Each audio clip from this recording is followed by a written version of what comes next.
Well, today I want to discuss the hidden cost of corporate welfare in 21st century Australia. Now, I'm sure you all remember robo-debt, when the federal government turned a social security system on its head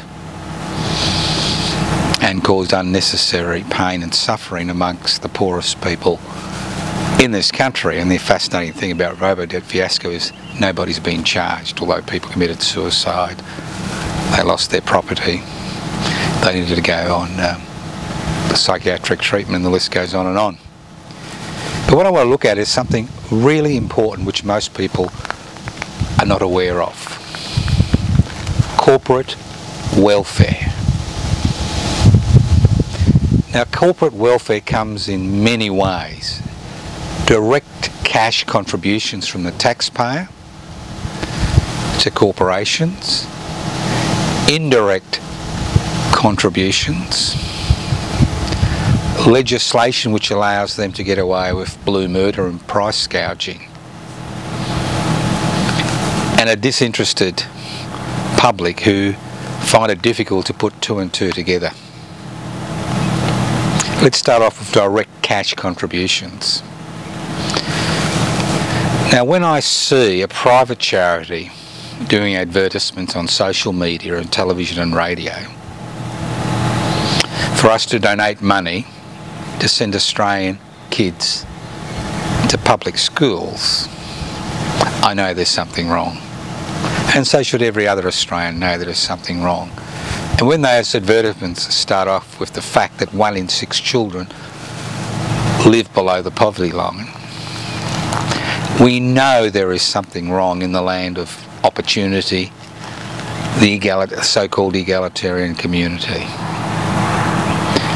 And when we hear about the billions of dollars which go into the pockets of private corporations which run private education facilities, whether they're religious-based or not religious-based, we know there's an issue. It's the same with private health insurance. Now, if people earn above a certain amount, it is compulsory to take out private health insurance. If they don't take out private health insurance, that money is taken out of their, they pay it in tax. Currently,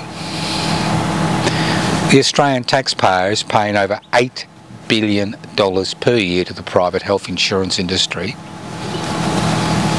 to provide health care to many people who have a disposable income to actually afford that health care. Now, I've got no issues with people with disposable income buying private health insurance or sending their children for private education, but not one taxpayer dollar should be used to fund corporate welfare for large education corporations and health insurance companies. Not $1. But we accept it as a fait accompli. Obviously, if taxpayers' dollar go to the private education sector, there won't be enough for the public education sector. And that's why it's becoming more and more difficult for people to move upwards, socially mobile. Because education, unlike the advertisements from the private charity, is not the great equaliser anymore. It may have been in the 70s, but it's no longer that. Social mobility has been destroyed by the introduction of fees, by the increasing gap between the haves and have-nots. Now, that's direct corporate welfare. Another example of direct corporate welfare is petrol excise. The fact that large multinational corporations which are making billions of dollars get a government subsidy for the petrol they use to exploit minerals that belong to all of us that are under the earth. It's ludicrous. Totally ludicrous. What's even more ludicrous is that we have allowed individuals and corporations and national-based corporations and transnational corporations to develop resources which belong to each and every one of us, Crown resources, sovereign nation resources, because I don't know if you realise that when you have freehold title, you don't own what's underneath that land. And that's why mining companies can come onto your land and explore for gas and minerals. So that's another form of corporate welfare that we give away. Give away the right to exploit our own natural resources to a handful of companies who then make extraordinary profits, only employ 2% of the nation's population, and pay voluntary taxation. That is corporate welfare. What would happen if the profits that are made by these private companies were then used to fund education, infrastructure, healthcare, public transport, and the list goes on and on? That's another form of corporate welfare. Currently we'll be seeing the establishment of a Royal Commission into the duopoly in food, in supermarkets, having almost a monopoly on the sale of basic commodities to Australians. And we have seen over the last 18 months, as interest rates have escalated, that inflationary pressures have been borne by ordinary pay-as-you-earn taxpayers, not by these corporations, who continue to maximise their profits at the expense of their providers and at the expense of their customers and the expense of their staff. That's another form of corporate welfare. When we allow corporations and companies to become so big that they destroy competition in the marketplace, they become so big they're too big to fail because of the extraordinary effects it would have on society. That's another form of corporate welfare.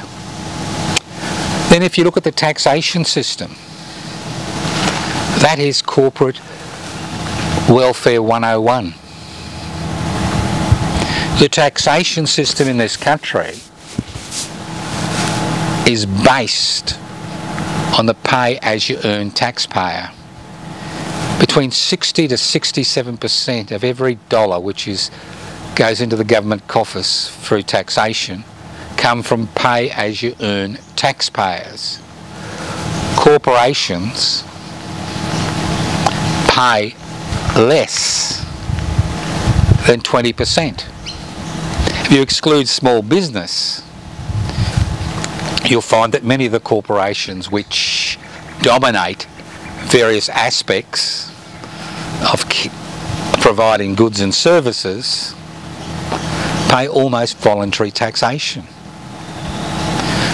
Now, there are other mechanisms that have come into play where corporate welfare has become fundamental to creating a road, a superhighway that goes directly to the public treasury. Early childhood development. We saw with early childhood development, we've seen the subsidisation of early childhood development by federal grants to privately owned companies, and we saw the community-based childcare services being squeezed out of business.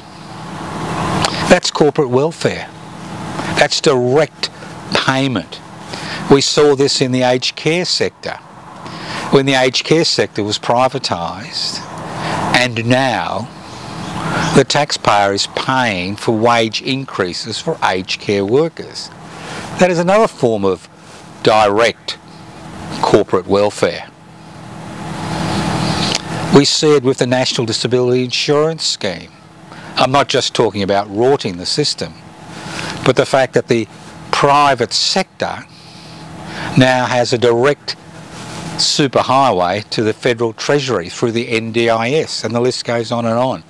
These are direct contributions as well as indirect contributions. So no wonder 1 in 6 children live in poverty. No wonder in the land of milk and honey 30% live on social security benefits which are less than $500 to $600 a week if you're lucky. No wonder we see the privatisation of higher education and the introduction of HECS debts to fund the university sector. So we're relying on students to fund the university sector, the higher education sector, as well as an increasing number of overseas students who take up places that could be used for local students. And the list goes on and on. So corporate welfare is a disease. It is a disease like cancer. And if you have a diagnosis of cancer, you know that if you don't treat that cancer, you will die. And even if you treat that cancer, you may die. And when you treat cancer, it's not just one treatment. There's surgery, there's chemotherapy, there's radiation therapy, there's immunotherapy. And the list goes on and on. So when we look at corporate welfare, we have to look at the reason that corporate welfare is such a fundamental element of our economic system. It's such a huge element within our economic system that a huge amount of public resources, almost over 50%, go into supporting the corporate sector. For what? To increase profits for their major shareholders. We've now reached a situation where there is no real resistance to corporatisation and globalisation and privatisation, because the unions in this country have been legislated out of existence and legitimate workplace activity has been criminalised. We now have the situation where we're seeing the green, inverted commas, energy revolution being bankrolled, not by the private sector, but once again by governments who give direct grants to these corporations to provide basic. So why do we find ourselves in this particular situation?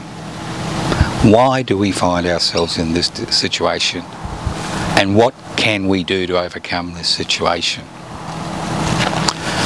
The first thing is we can diversify our economy.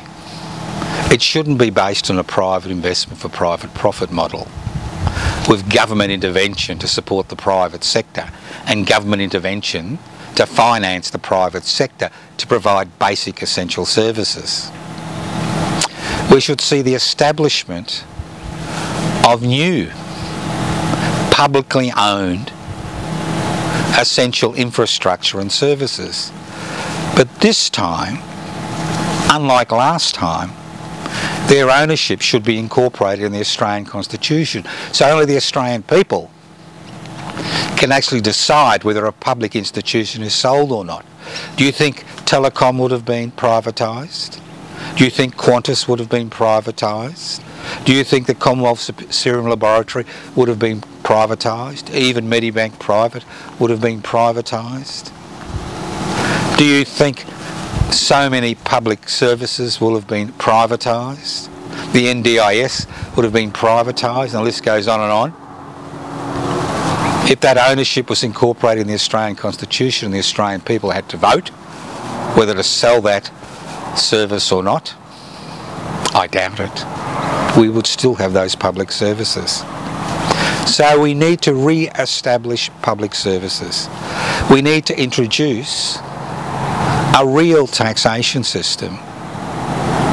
That's right, a real taxation system. A turnover tax. A turnover tax on corporations and companies, individuals, who have an income of more than $5 million per year, a 1% turnover tax would raise enough money for a universal basic income so nobody should, need to live in poverty in this country. We need to take back our mining sector from these private corporations. Not buy it back, but legislate for the resources to go back to the Australian people. Constitutionally, we need to pay compensation, but a way around that is to increase taxation. 80–90% of profits. And in that regard, most of these companies would leave. And we would be responsible for managing our own mining sector, because we are rich in terms of natural resources, bauxite, iron ore, even uranium, diamonds, gold, lithium, nickel, copper, cobalt, and I could go on and on and on. But all these companies are privately owned, so it's about time we took back what is ours. So we need to support political candidates who are willing to raise these issues. For far too long, we've had a bird with the same wings. The Liberal Party, Liberal National Party and the Labor Party are almost identical in their policies as far as corporations are concerned. So we need to start thinking and put two and two together, and we need to get annoyed and angry and upset when we see a private charity having to be established to send Australian kids to public schools. What's the point of having a government if it can't even provide education to its most vulnerable? What's the point of having a government if it can't provide timely health care to its most vulnerable? What's the point of having a government that can't even provide the basic necessity of keeping a roof over people's head? Housing security is an issue, and to a significant degree it's an issue because housing has been privatised. It's an investment vehicle. Public housing sector has been left to languish, and especially in Victoria, it's been privatised out of existence. So we have real issues. We will continue to have real issues until we put two and two together and understand that that disease that is now running through this country, corporate welfare, needs to be tackled.